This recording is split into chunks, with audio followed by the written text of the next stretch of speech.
그렇다면 국제 재판을 통해서 일본의 오염수 방출을 막을 수 있는 가능성은 얼마나 될까요? 법리적으로는 소송이 가능하지만 실제 피해를 입증하기는 만만치 않을 것이라는 우려도 나오고 있습니다. 김도원 기자입니다. 일본의 후쿠시마 원전 오염수 방출 결정 당일만 해도 정부는 국제재판소 제소에 유보적이었습니다. 제소를 하려고 그러면 뭔가 이렇게 저희들이 나중에 모니터링을 통해서 또는 국제사회가 검증을 통해 가지고 이게 해양 방출했을 때 굉장히 문제가 있다. 이게 이제 입증이 돼야 되니까 그럼. 하지만 문재인 대통령이 직접 제소 검토를 지시하면서 하루 만에 국제재판 방안이 급부상하게 됐습니다.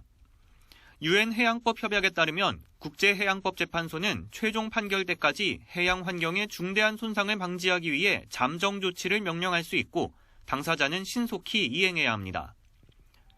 문제는 중대한 손상이 우려된다는 점을 우리가 입증해야 한다는 점입니다.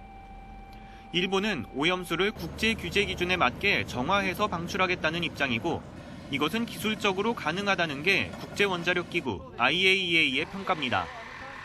IAEA의 평가를 뒤집거나 적어도 의문을 제기할 수 있을 정도의 근거를 제시해야 하는 부담이 있습니다. 정부가 일본에 오염수 방출 관련 투명한 정보 공개를 요구하는 이유도 이 때문입니다. 환경오염 행위의 피해는 구체적으로 입증하기 쉽지 않아 이와 관련한 국제소송 사례는 극히 드문 것으로 알려졌습니다.